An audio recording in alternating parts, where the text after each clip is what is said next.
Welcome to Mellow Tone Inn. Sit back, relax, and enjoy. For more stories like the one you are about to hear, please like and subscribe. Thank you. Dave Ambrose strode confidently down the street, his broad shoulders swaying with each determined step. Occasionally, droplets of sweat fell from his sandy blonde hair, and his sweat-soaked shirt clung to his muscular frame. He always imagined living a very different life. He envisioned a life of adventure and excitement, of uncertainty and daring. As he jogged through the forest, the recently fallen leaves crunching beneath his feet, he glanced up at the canopy and marveled at the beauty of the sun filtering through in strips of gold and emerald. He had never known peace like this before. His life was mundane and simple, but filled with love. This was his home, and today, he was truly alive. Dave taught history at the local high school, and although the pay wasn't that great, it allowed him to be on the same schedule as Alex and Ava, Meredith's two children from her previous marriage. Meredith, a corporate lawyer, is an intimidatingly confident woman, usually dressed in a crisp black business suit and her hair perfectly coiffed. She has a steely gaze that commands attention and respect. She travels the country with her laptop and an overflow of paperwork, hopping from city to city on business trips that can last days at a time. Though no matter how long she was away, the house was filled with love and laughter when she returned. As he jogged further, his thoughts shifted to the moments he and Meredith had shared.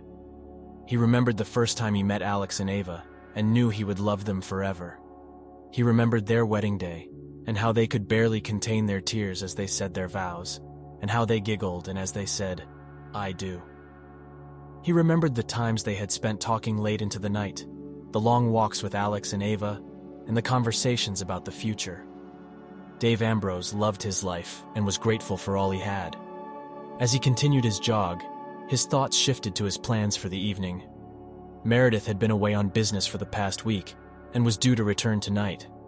He had spent the whole day preparing for her arrival, cleaning the house, cooking her favorite meal, and setting up a surprise for her in the bedroom. He grinned as he thought about how excited she was going to be when she saw what he had done.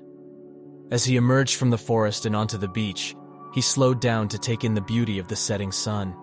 The sky was painted in shades of pink and orange, and the waves crashed gently onto the shore. He felt a sense of contentment wash over him as he took in the peaceful scene. Suddenly, he heard a noise behind him and turned around to see a figure approaching. As the figure drew closer, he recognized it as Meredith. She had arrived early, catching him off guard. "Hey, babe," he said as she reached him, panting slightly from her brisk walk. "I wasn't expecting you for a few more hours." Meredith smiled at him, her eyes lighting up as she looked at him. "I wanted to surprise you," she said, leaning in to give him a quick kiss. "And it looks like I succeeded." Dave grinned at her, feeling his heart swell with love for her. "You always know how to surprise me," he said, taking her hand and leading her towards the house. As they walked, he told her about the plans he had made for the evening, and she listened with a smile on her face. When they reached the house, Dave opened the door for her and let her in. The smell of her favorite meal wafted through the air, the intricate dance of aromas, a symphony of fragrances that could only be her cherished feast. Rich, savory notes floated first, teasing her senses with the familiar scent of tender roast. Trailing close behind was the earthy allure of fresh herbs, their vibrant essences whispering of carefully stewed sauces. Completing the olfactory medley, the gentle, sweet perfume of baked bread wove itself through the symphony, promising a crusty, golden delight to complement the feast. Each layer of aroma painted a tantalizing portrait of the meal that awaited, tugging at her taste buds and stirring an anticipation that was as delicious as the meal itself. Her nostrils flared slightly, her eyes widening in delight as she drank in the heady mix of aromas. "That smells amazing," she murmured, her voice a soft sigh of appreciation. As the family meal unfolded, an intricate ballet of conversations animated the room. Alex and Ava, bubbling with youthful vibrancy, weaved tales of their day at school. Their accounts, splashed with a childlike curiosity and enthusiasm, recreated an echoing montage of learning and laughter, of friendships and games. Meredith, with her voice resonating authority, recounted her recent business escapades. Her narrative straddled a world of towering skyscrapers, rigorous negotiations, and intellectual victories. Yet, interwoven with her tales of professional endeavors was the unmistakable relief of being back home. In this symphony of familial tales, Dave was the attentive audience. His stillness contrasted sharply with his animated family, but his engagement was unwavering.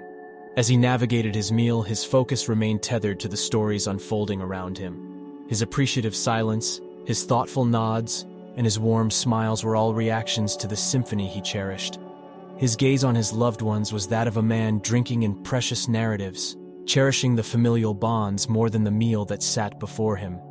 Once the echoes of the meal began to recede, the rhythm of the evening gently transitioned into a quieter tempo. A chorus of laughter rang through the room, underpinned by the low hum of a board game that was coaxed out of its slumber in the corner cabinet. Tokens danced across the brightly colored path on the board, their movements dictated by animated hands and the whimsy of the dice. Each victory, each defeat, was met with an eruption of cheers and groans, creating a quilt of sounds that epitomized family nights. As the game progressed, the hands on the clock inched toward the realm of bedtime stories and goodnight kisses. A pair of yawns, contagious and wide, escaped Alex and Ava, their day's adventures finally catching up with them. The light in their eyes began to flutter, their postures starting to droop like wilting flowers after a long day of sunshine. Meredith, recognizing the signs, began the transition to the children's bedtime routine. Her hands softly brushed through their hair. Her voice began to weave the first threads of their favorite bedtime stories, a soothing melody that held the promise of dreams and the comfort of a peaceful night. Dave watched his family unfold within the safe cocoon of their home. His gaze lingered on the sight of the children drifting towards sleep, caught in the magical boundary between their waking hours and the land of dreams. His grateful smile, constant as ever, basked in the simple, unspoken joy of these moments, the echoes of a well-spent evening etching themselves into the canvas of his memory. With the children tucked into the embrace of slumber, their breaths steady and dreams taking flight, Meredith gently closed their bedroom door. She retreated back into the silent expanse of the family room, the sounds of bedtime stories and soft laughter still clinging to the air. As she entered, Dave rose to meet her, a quiet strength radiating from his posture. His arms found their way around her, enveloping her in an embrace that spoke volumes of their shared life and love. The contours of their bodies, familiar and comforting, fit together like pieces of a well-loved puzzle. "And now?" he asked, his voice low and gentle in the tranquility of the night. His eyes held a hint of mischief, a shared secret from years of shared life and countless evenings just like this one, with the children safely tucked away and the rest of the night theirs to explore.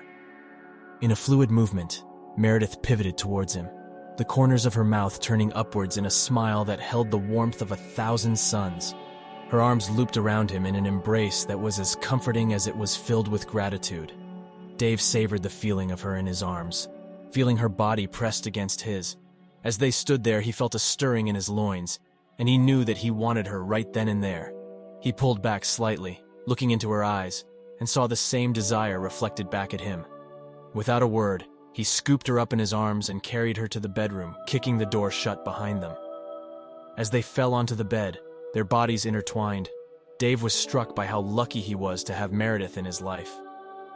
Her confidence and strength were a constant source of inspiration, and her love for him was a balm to his soul.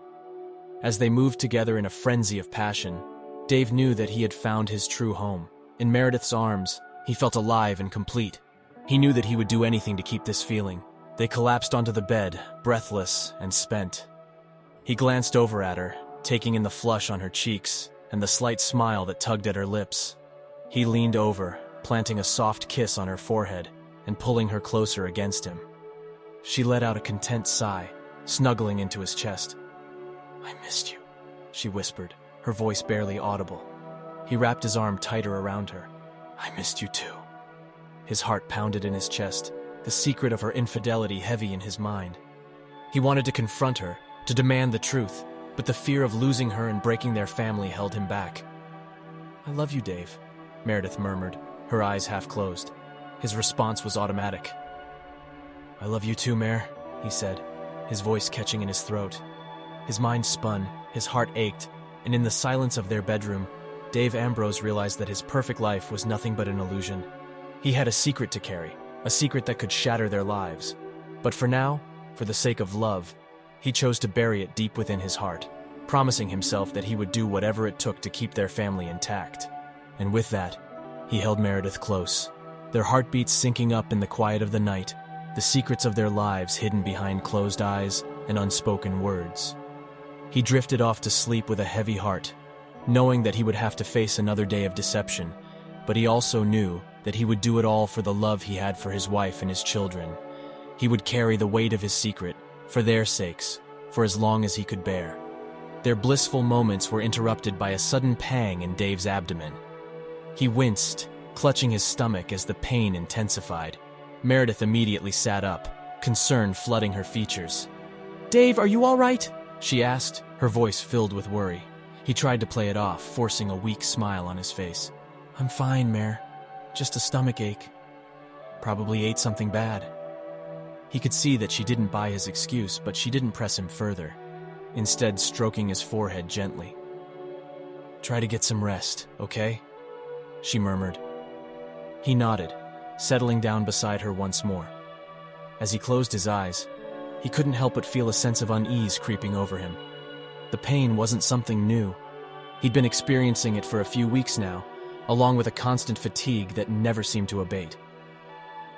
The next morning, Dave found himself sitting in the sterile white room of a doctor's office. He'd finally decided to get himself checked out. Meredith had kissed him goodbye, her corporate battles awaiting her, while Alex and Ava waved their little hands from the school bus. The house felt unusually silent, pressing upon him the gravity of the decision he'd finally made, to prioritize his health. The phone conversation with his doctor was a reassuring rhythm amidst his morning chores. To his relief, his physician was able to accommodate him on the same day. With a soft sigh of relief, he began to mentally reconfigure his schedule for the day. As a history teacher at the local high school, Dave was woven into the fabric of the school's schedule, his presence an expected constant. A brief explanation to the principal about his unexpected doctor's appointment led to an adjustment in his routine, creating a slot for his early lunch break. His day, usually marked by the lively chorus of his students and historical narratives, would now echo with the quiet concern of a long-overdue medical checkup. As the doctor entered the room, his expression was somber. Dave's heart pounded in his chest as the doctor took a deep breath and began to speak. The doctor's eyes carried a weight, a message heavier than the silence that filled the room. His lips moved and words tumbled out, their tone softer than the stark white of the clinical room. "Dave, the path we're about to tread isn't an easy one," he began, holding his gaze steady, bracing for impact. "I'm afraid I have some difficult news, Dave. The tests we conducted show that you have advanced stage pancreatic cancer. It's aggressive and has spread." His voice, professional yet sympathetic, delivered the blow with a grace only experience could muster. In a voice barely more than a whisper, the doctor continued. "It's a heavy truth to carry, Dave, and I'm deeply sorry. The sands in the hourglass have slipped faster than we would have liked. We're looking at mere months on the calendar." His words hung in the air, the echo of their severity reverberating off the sterile walls, transforming the ordinary room into a landscape of untold stories and untimely goodbyes. As he left the doctor's office, he tried to keep his composure, but the grim reality of his situation was sinking in. His life was now marked by a swiftly ticking clock, every second precious. The sun had lost its warmth, the sky its colors. The world looked different to him now. He knew he had to cherish each moment left, for himself and for his family. He had to find a way to navigate his secret, his heartache, and now his rapidly approaching mortality. He knew then his life was about to become a journey of love, pain, and acceptance. A test of how strong he truly was, for his family, and most importantly, for himself.